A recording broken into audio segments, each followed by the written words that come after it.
Fala galera, aqui é o Marcos, sejam bem-vindos ao canal Dinheiro, seu canal favorito sobre mercado financeiro. O primeiro link que estará na descrição será do meu outro canal intitulado Marcos Eduardo, e lá eu trago notícias a respeito de evolução tecnológica, transhumanismo e apresento minha opinião pessoal também de como talvez isso seja uma investida para a deturpação da criação divina. Então, se esse tipo de assunto te interessa, vai aí na descrição ou coloca na busca Marcos Eduardo que você irá encontrar meu outro canal.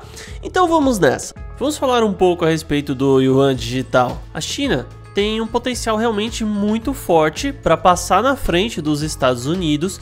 Isso pode acontecer, mas ainda assim existe um longo caminho pela frente. A CBDC chinesa pode sim vencer o dólar. E não estou nem nesse momento falando de aceitação, mas falando necessariamente sobre questão de reserva de valor. E para entender isso, é só a gente olhar para o euro. Pessoal, o euro foi um dos maiores esforços do ser humano em questão de unificação econômica que a gente conseguiu ver pelo menos nos últimos séculos. É um conjunto gigantesco de países que, inclusive muitos deles estavam bem financeiramente, que aderiram a um único projeto, mas ainda assim com esse esforço gigantesco, com essa estratégia monstruosa, o máximo que eles conseguiram alcançar foi em torno de 20% de todo o comércio mundial. Bom, e o Yuan, no seu padrão atual, sem falar da sua versão digital, nesse momento representa algo em torno de 2% dos acordos de comércio internacionais,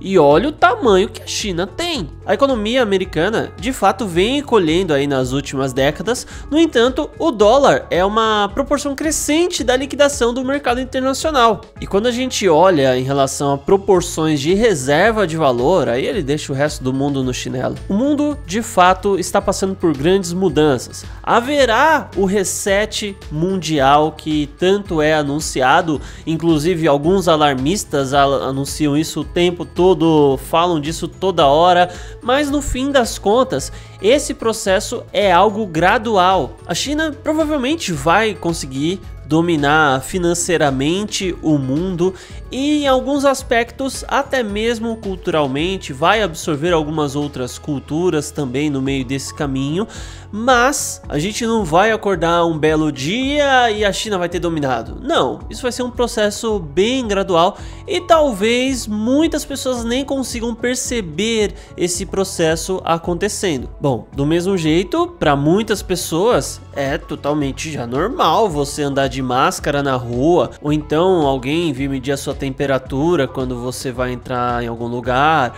ou então te oferecerem álcool em gel antes de entrar numa loja. Entende que, embora tenha acontecido de uma maneira rápida tudo isso, não foi de uma maneira abrupta, né? Primeiro começou essa história aí da gente ficar em casa, né? Ficar de quarentena e tudo.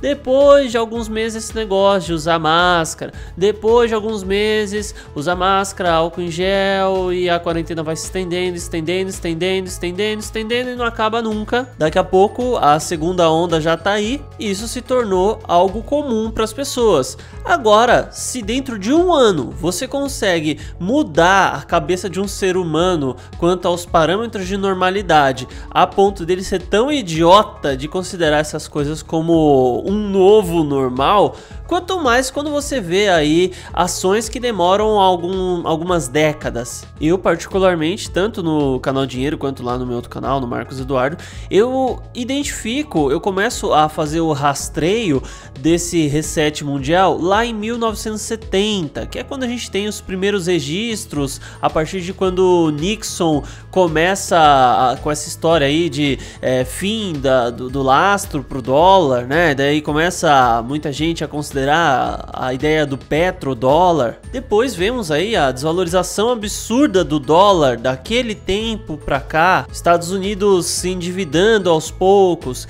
criação do euro que, embora não tenha derrotado efetivamente o dólar, ainda assim abocanhou uma boa parte do que era função do dólar no mundo. Tivemos o Bitcoin, que embora tenha sido criado em 2009, né, o seu boom foi em 2017, ou seja, a gente está passando por uma série de fatores que vão levar a essa mudança mundial, a essa nova perspectiva, mas de fato a maior parte das pessoas nem vai perceber essas mudanças, não vai no máximo ter aquelas lembranças nostálgicas de quando usava moeda de papel, de quando se falava muito de dólar e agora nesse tempo o pessoal só fala de yuan, mas na minha época, quando tinha reserva de valor era dólar, enfim, no máximo isso que a pessoa vai se tocar, né? Mas no contexto geral essa mudança não vai ser perceptível e até para nós que estivermos mais atentos a essa mudança não vai ser um negócio assim